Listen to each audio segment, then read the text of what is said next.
আসসালামু আলাইকুম সুপ্রিয় শিক্ষার্থীরা, তোমাদেরকে ভিজুয়াল ফিজিক্স থেকে স্বাগতম। এখন আমরা নিউটনের প্রথম, দ্বিতীয়, তৃতীয় সূত্র নিয়ে এবং দ্বিতীয় সূত্র থেকে প্রথম সূত্র এবং প্রথম সূত্র থেকে দ্বিতীয় সূত্র, তৃতীয় সূত্র কীভাবে প্রতিবেদন করতে হয় এটা এখন আমরা শিখব।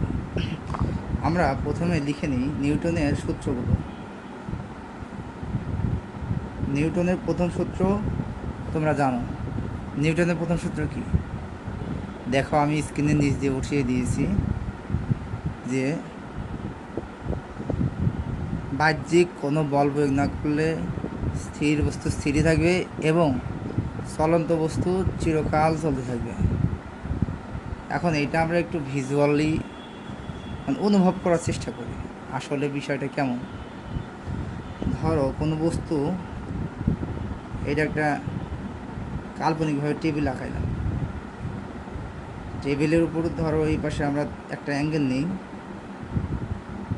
একটা অ্যাঙ্গেল, ঠিক আছে।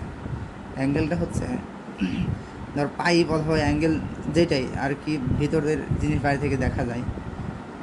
এই এই পাশ থেকে এই পাশের উচ্চতা আর এই পাশের উচ্চতা ধর সেম সেম। যদি আমরা এই পাশ থেকে কোনো মার্বেলকে ছেড়ে দিই, তাহলে এই মার্বেল তোমার যাইতে যাইতে এইখানে উঠবে সেম। প্রথমবারে কি সমান উচ্চতা উঠবে, তারপরে দ্বিতীয়বারে আস্তে আস্তে কমতে থাকবে, এভাবে কমতে থাকবে। দেখো, এইটা যদি আমরা কি যদি এই পাশ থেকে একটা বস্তু ছেড়ে দিই, তাহলে এই পাশে কি সেম উচ্চতা উঠবে। এখন ধরো এই বস্তুটা যদি আমরা, দেখো এখানে একটা কাল্পনিক তক্তা আঁকি। দেখো, এটার উচ্চতা হচ্ছে মাটি থেকে উচ্চতায় একটা তক্তা আছে। তক্তা তো বোঝো, তোমাদের বইয়ে অনেকবার তক্তার বিষয়ে আলোচনা করা হবে। তক্তা আছে, তার মানে কি এটার উচ্চতা মাটি থেকে এই উচ্চতায়।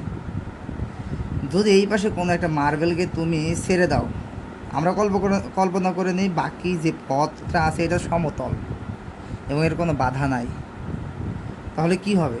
আমরা একটু আগে যে উপরের বিষয়টা দেখলাম, যে কোনো বস্তুকে যদি এই একই উচ্চতায় ছেড়ে দাও, অপর প্রান্তে ঘুরতে ঘুরতে অপর প্রান্তে সেম উচ্চতায় উঠবে।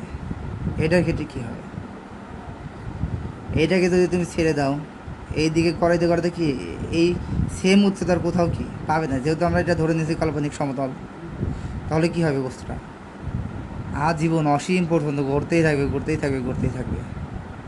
তো এইটা হচ্ছে নিউটনের প্রথম সূত্রের একটা শর্ট ফর্ম বোঝার ভালো ওয়ে। তা আশা করি তোমরা বুঝতে পারছো। এরকম ছোটো ছোটো মজার মজার ট্রিক্স জানতে ফলো করো। ধন্যবাদ।